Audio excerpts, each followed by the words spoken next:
अभी कुछ दिन पहले जो 16th finance commission Himachal Pradesh आए हैं और उन्होंने जो यहाँ पे यहाँ की जो वित्तीय परिस्थिति है उसके बारे में भी जानकारी जो वहाँ पे डिटेल्ड प्रेजेंटेशन हमारे गवर्नमेंट की ओर से हुई है उसमें उनको दी गई है।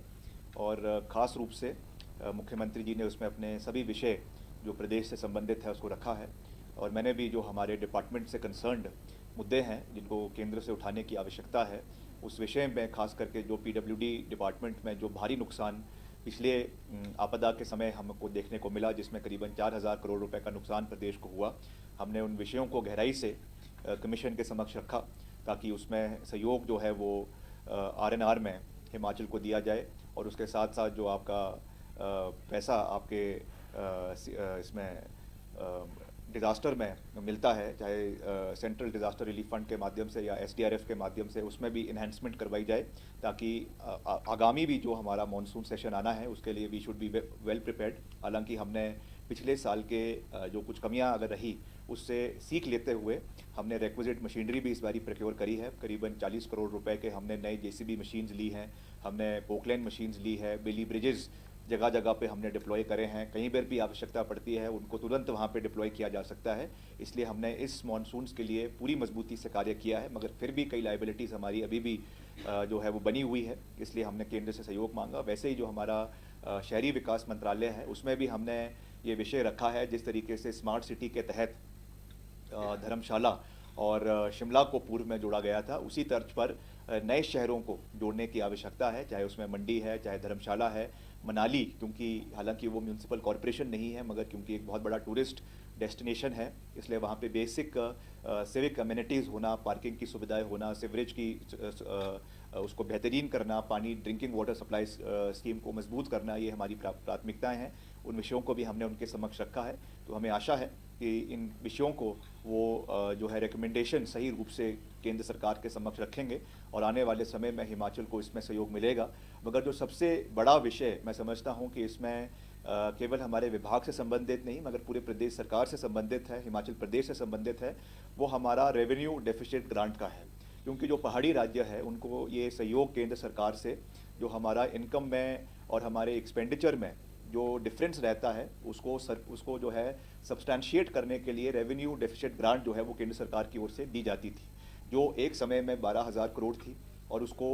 15वें वित्त आयोग के रिकमेंडेशन पे कम कर अब वो मात्र 3,000 करोड़ रुपए रह गई है। और इस विषय को पूरी मजबूती से मुख्यमंत्री जी ने भी जो है उसको 16वें वित्त आयोग के समक्ष उठाया है कि जो हमारा आरडीजी है रेवेन्यू डेफिसिट ग्रांट, इसको 14वें वित्त आयोग के तहत इसको वापस बहाल किया जाए ताकि जो हमारी गैप फंडिंग है उसको हम केंद्र सरकार से ले सकें और फिर हम अपने एक्सपेंडिचर, चाहे वो कैपिटल एक्सपेंडिचर है, चाहे हमारे पेंशन्स का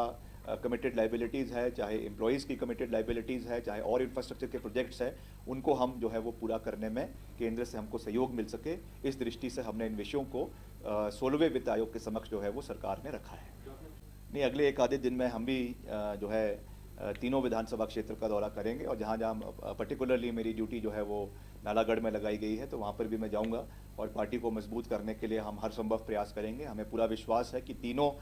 विधानसभा सीटों पर कांग्रेस पार्टी के जो हमारे प्रत्याशी हैं वो मजबूत है और वहाँ से फतेह हासिल करेंगे, इसमें कोई दो राय नहीं है।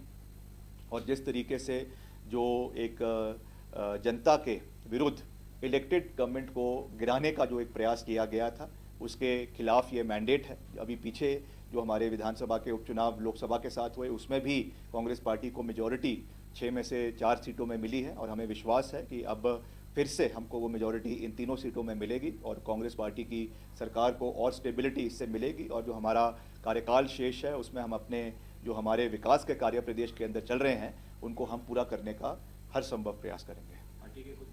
देखिए, स्मार्ट सिटी की तो हमने बात करी थी, उसके लिए जैसा मैंने कहा है कि इस विषय को हमने 16वें वित्त आयोग के समक्ष भी उठाया है और आने वाले समय में हम जो अब नए हमारे शहरी विकास मंत्री बने हैं केंद्र सरकार में, आदरणीय श्री मनोहर लाल खट्टर जी जो पूर्व में हरियाणा के मुख्यमंत्री भी रहे हैं, उनसे भी हम जाकर आने वाले समय में मिलेंगे क्योंकि स्मार्ट सिटी अब 2024 में ख़त्म हो रहा है। इस तर्ज पे हमको कुछ नए प्रोजेक्ट्स जो है वो केंद्र से स्वीकृत करवाने की आवश्यकता है। इस विषय पर हम उनसे मिलेंगे ताकि जैसे शिमला और धर्मशाला की मैंने बात कही वैसे आने वाले समय में और शहरों को भी इसमें जोड़ा जा सके, ये हमारी प्राथमिकता है। और वैसे ही जो ड्रिंकिंग वाटर सप्लाई स्कीम्स है, जैसे शिमला के अंदर 1200 करोड़ रुपए की लागत से यहाँ पे बन रही है, उस पर काम चला हुआ है, वर्ल्ड बैंक फंडेड है। वैसे ही हमने वर्ल्ड बैंक के अधिकारियों से भी मैंने अभी कुछ ही दिन पहले चर्चा करी है, बात करी है, और उसमें मंडी शहर को जोड़ने के लिए भी उनसे मैंने निवेदन किया है। उसकी उन्होंने प्रपोजल अभी स्टडी जो है वो वर्ल्ड बैंक कर रहा है। जैसे ही इसकी अनुमति मिलती है उसके बाद इसको कैबिनेट में